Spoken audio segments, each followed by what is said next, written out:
the Okefenokee National Wildlife Refuge. Today is December 5th and the first day of my 5-day trip across the Okefenokee. I left Kingfisher Landing this morning at 7:40, heading towards Mall Hammock, which is about 12 miles. Beautiful day, but it was a cool start. It was about 40 degrees. Predicted to be about 55 degrees today, and tonight falling down to 28. So a cool start to my trip, but at least it's not raining.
Good morning. Day 2 of the Okefenokee adventure. Got down to about 30 last night. Pretty cool. Stayed about 40 in the tent, so that wasn't too bad. It's got to be 45 right now, maybe creeping up towards 50. Again, blue skies, sunshine, gorgeous day. Today is going to be a little different environment than we saw yesterday. Yesterday was a twisting, turning, meandering little trail through brush and shrubs. Today I've already broke out into some wet prairie. And later today, I'm supposed to be going through a cypress forest, which will be pretty cool. Right now up ahead, I see something I wanted to point out to you. It's called a peat blow up. And what happens is as the vegetation here dies, it starts to decompose and it sinks to the bottom, it collects in the bottom and it creates a layer called peat.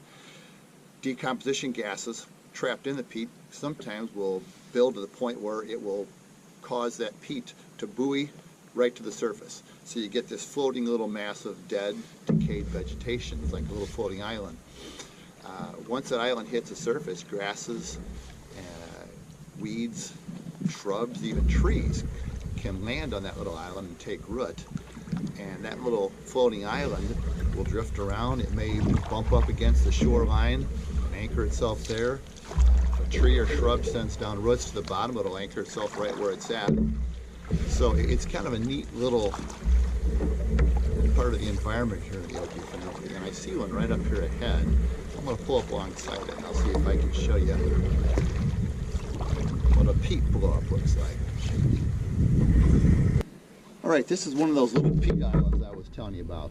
This one's pretty small, I don't know, maybe 6 foot in diameter, still floating. You can see that on top of that peat layer that floated to the surface, grasses and weeds have now taken root. And like I said, eventually if a shrub or a tree were to land here and take root, it'd send its roots to the bottom and anchor this little island. As it is, this island can still move. It's definitely floating. If you watch me push with a paddle, you can see how spongy it is. It probably would support my weight, but my foot might go through, so we're not going to try that today. The native people that used to live here referred to the Okefenokee as the land of the trembling earth. That's what Okefenokee means, land of the trembling earth. And you can see why it got that name.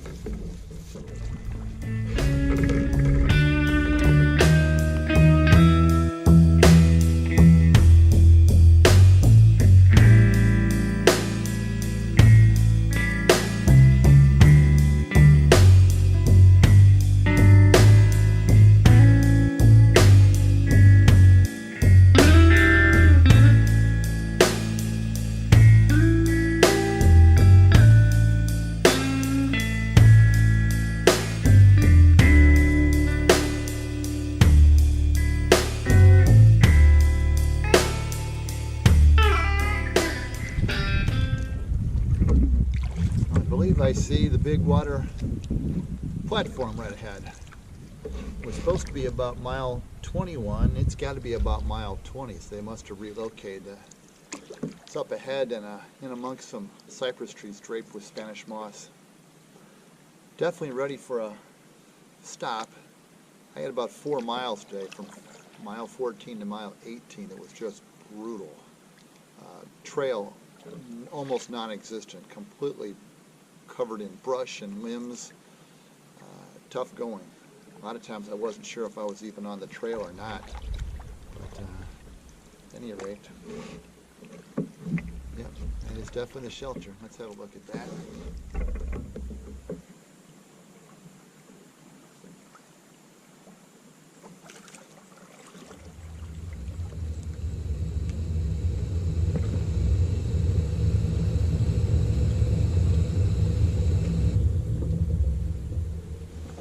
Good morning. Day 3 in the Okefenokee swamp, and it's breakfast time. Cool last night, 39 degrees, and you'll notice that I'm actually sleeping not in my tent. I didn't bother setting up. I'm sleeping on top of the table because the water was rising overnight. It's about 5 inches from coming over top of the platform. And I did not want to wake up in the middle of the night in a soggy tent, so I had everything up on the benches. I slept on top of the table. Canoe's all loaded, but it didn't happen. It only came up maybe a half of an inch is all it came up, so that was part of my problem yesterday. Navigating through the dense brush yesterday, it turns out I didn't realize it. Never been here before, but this is really high water, and the trails I was on yesterday, the water was so high that instead of normally going under the branches, I was having to go through the branches, over the branches. It's probably 30 inches to 3 feet higher than normal here. I found a sign over there that normal would be well out of the water, and it's completely submerged. So I'm hoping as I go downstream it doesn't get worse. This morning's breakfast consists of protein bar, my favorite again, dried pineapple, got some green tea, and this little baby right here, I take Carnation Instant breakfast drink, chocolate. I take powdered milk and some protein powder, put it inside a bag, add 8 ounces of water, give it a shake, bite the corner off, drink right out of the bag, no mess.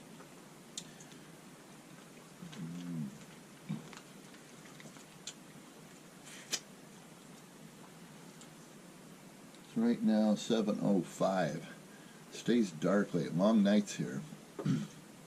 I'll probably be on the water by 8 or so this morning. Yeah, it gets dark. Oh gosh, by 6 o'clock it's pitch black here, and it doesn't even start to get light until probably 6:30 here. So it's a long time in the sleeping bag. Anyway, I'm going to finish up breakfast and hit the water pretty soon.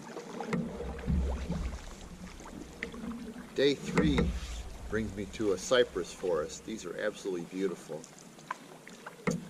Try to get in close to these trees and let you get a look at them. Water is just like black, highly reflective.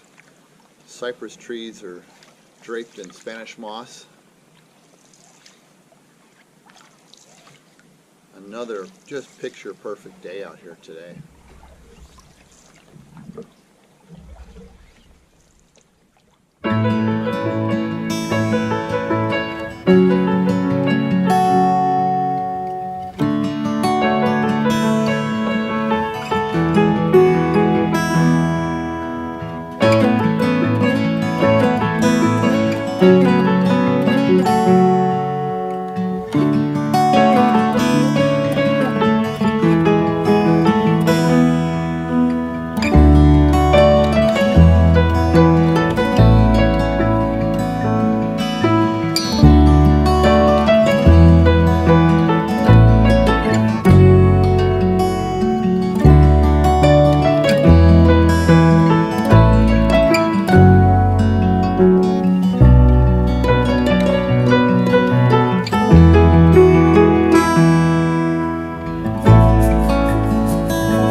miles of paddling on day 3 brought me here to Floyd's Island. The cabin behind me is the Hubbard cabin. It was built in 1925 by the Hubbard Lumber Company. Today it's used as accommodations for campers passing through. And I haven't decided if I'm sleeping on the porch or inside. It depends on the mouse population in that cabin tonight. Morning, guys. If you're keeping track, it's day 4 in the Okefenokee. Leaving Hubbard cabin behind, getting ready to finish my last trip across the quarter-mile trail that portages Floyd's Island. Another beautiful morning, cloudy a bit today, but it's got to be 45 already. The warm temperatures have brought the mosquitoes out. It's the first time I've seen them. I haven't seen a lot of wildlife on this trip. I think I see 2 deer up here in the brush. I'm going to see how close I can get to them.